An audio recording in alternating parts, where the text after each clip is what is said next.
एक पंडित की अक्लमंदी। एक पंडित था जो कि एक गांव में रहता था। वो उस गांव का नामी गिरामी पंडित था।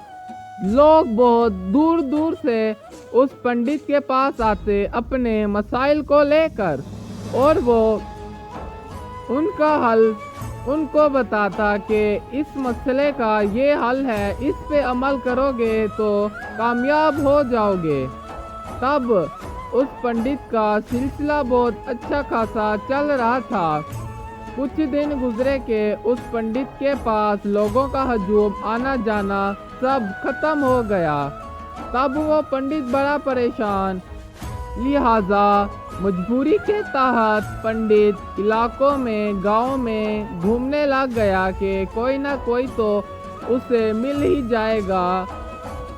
तब उसका एक रास्ते से गुजर हुआ कि दूरी से देखता है कि एक छोटी सी कुटिया बनी हुई है और उसमें कोई चीज़ें ठहरी हैं जो कि आवाज़ें निकाल रही हैं। वो पास ही आया, तब उसने देखा तो वो एक छोटी सी कुटिया जिसमें कुछ मुर्गियाँ ठहरी थी, और वो मुर्गियाँ बहुत ही महंगी बेशकीमती थी। ऐसी नस्ल की मुर्गियाँ आसपास के किसी भी गांव में ना थी।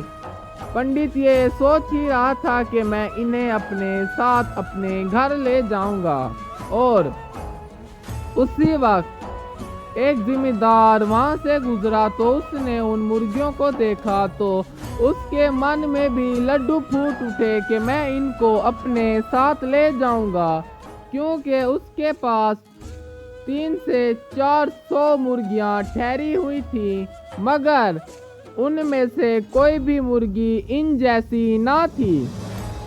वहीं उस जिम्मेदार की साली भी साथ आई हुई थी। वो उनको देख के बहुत चौंक गई और दिल ही दिल सोचने लगी कि इनको तो मैं अपने साथ ले जाऊंगी। लिहाजा तीनों अब एक दूसरे का मुंह तक रहे थे कि कौन इनको साथ ले जाएगा। तीनों ने आगे बढ़ के उनको उठाने की कोशिश की। तब उस पंडित का दिमाग चला और उसने कहा कि उनको लेने से पहले ये दरख्त पे एक फल ठहरा हुआ है जामुनी रंग में, इसको तो उतारो क्योंकि ये उन मुर्गियों का खास खाना है। इसको खाने के बाद वो चंद ही दिनों में जवान हो जाती हैं। तो वो दोनों उस फल को तोड़ने के लिए भागे। तब उस पंडित ने जल्दी से उन 3-4 मुर्गियों को उठाया और वहां से चल दिया। चलते चलते कहीं दूर जा पहुंचा और उन मुर्गियों को वहीं बाजार में बेचा और अच्छा खासा पैसा लिया और सब कुछ छोड़ छाड़ के अपनी ज़िंदगी को गुजारने लगा।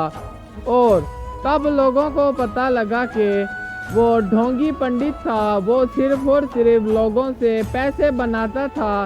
उसको किसी चीज़ की कुछ भी अक्ल ना थी, सिर्फ और सिर्फ अपना घर भर रहा था लोगों की जेबें खाली कर कर के। अगर गांव के सब लोग उसकी अक्लमंदी पे बहुत ही मुतासिर थे।